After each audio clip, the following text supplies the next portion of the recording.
Okay, welcome to part 3 of my tutorial on how to properly solve a Rubik's Cube. So, I'll be teaching you guys the beginner's method, which is what most cubers learn to solve the Rubik's Cube with. And it's very basic, so enough with my talking.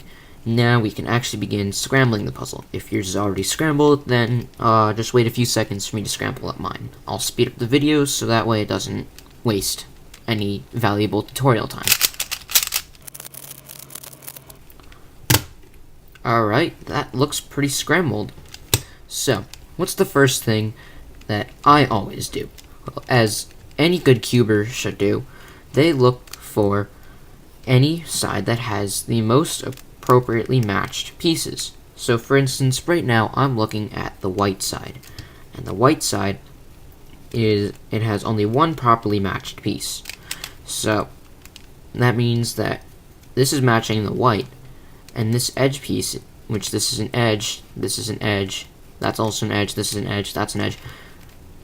There's 12 of these pieces, and basically, this edge piece is properly placed because it's matching up not only with the orange, but with the white. So let's take a look at the green side.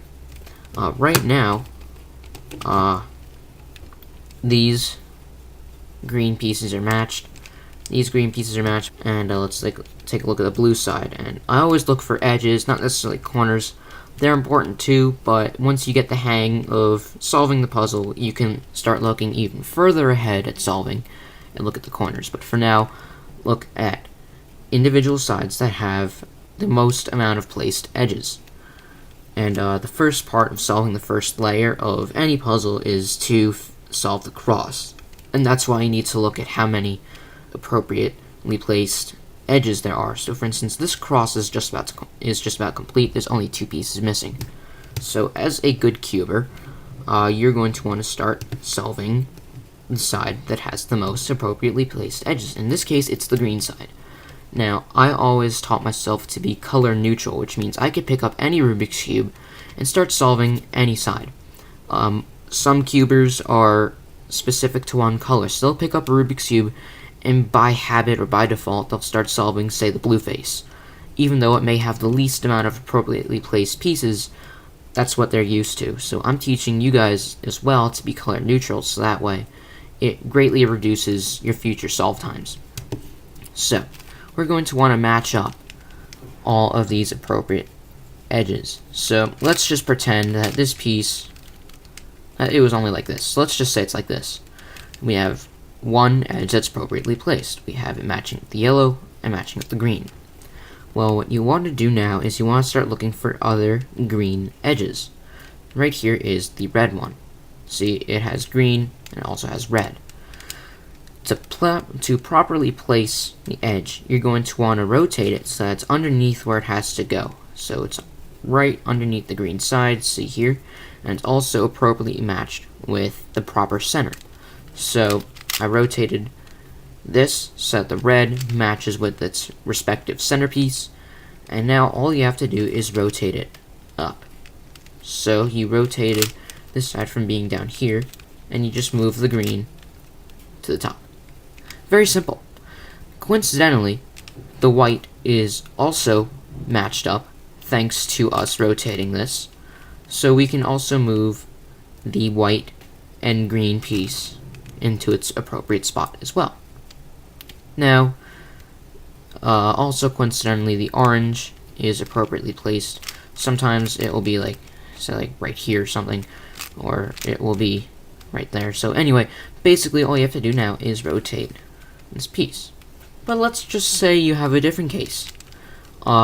Here, I rotated the green and orange piece directly underneath where it has to go, but now when I rotate it up, this piece is flipped.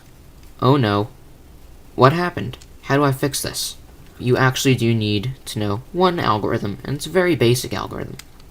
And this algorithm, or series of moves, will teach you how to flip this piece without literally killing yourself. And it's a very simple algorithm. It's going to be your very first one you ever learn. And you're going to want to hold the piece that needs to be flipped. For instance, it's this piece right here. So you're going to hold the cube and make sure that that piece is to your right side. Now, in order to rotate the piece, you're going to want to do an R prime, then a U, then an F prime, then a U prime. And magically, the piece has rotated itself. So now we can see that the cross has been solved, and each respective edge piece is now appropriately paired up with its respective center. That's it for the cross. Now we go into solving the corners, which is the second step in solving the first layer. Pick any random corner piece. So every corner piece has 3 different colors on it. So here is the green, orange, and white piece, and this would go right here. So what you're going to want to do is you're going to want to place the corner, directly underneath where it has to go. So see, it's matched up. You have the green, white, and orange, and you have green, white, and orange. So it's directly underneath where it has to go. Now, what you're going to want to do is you're going to want to rotate this piece up. So now it's appropriately paired up with its respective edge piece. Now, you need to get this edge piece back, but if you do that, you're going to ruin what you just did. So what do? Well, with this corner piece properly placed, you're now going to want to rotate it out of the way. And now that it's out of the way, you can bring this side back down, and now you can rotate that back into place. It's kind of complicated, and I suggest you guys take notes again and you rewatch this video several times in case you're ever confused. Now, we have this one, which coincidentally it's placed directly underneath where it has to go. All I have to do is rotate it up into place, rotate this layer out of the way so it doesn't get affected by moving this one back, and then I can place it in, and that is properly solved now. Here's another one. So I have it directly underneath where it has to go. I move it up, this face out of the way, but oh no, something went terribly wrong. This isn't solved properly because the green is not matching the green, the red has to be matching the red, the white has to be matching the white. To fix this, you're going to want to do this case, and it's probably one of the most famous cases because most people who believe that they can solve Rubik's Cube do this algorithm called right inverted down, inverted right down. Well, that actually doesn't get you anywhere, it just rotates one corner. And that's exactly what you're going to want to do.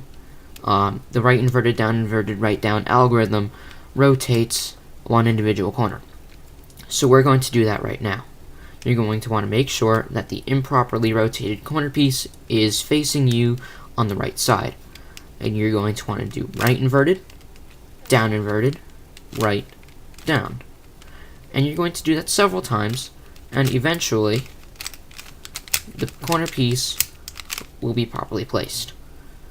And that is the use of the right inverted right down algorithm. Most people commonly misunderstand that.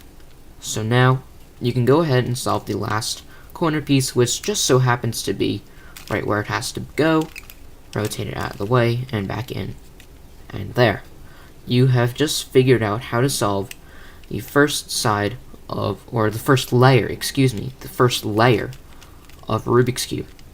In the next tutorial, I'll go on to how to solve this middle ring of edge pieces known as the middle layer. Anyway, thanks for watching, and I'll see you next video.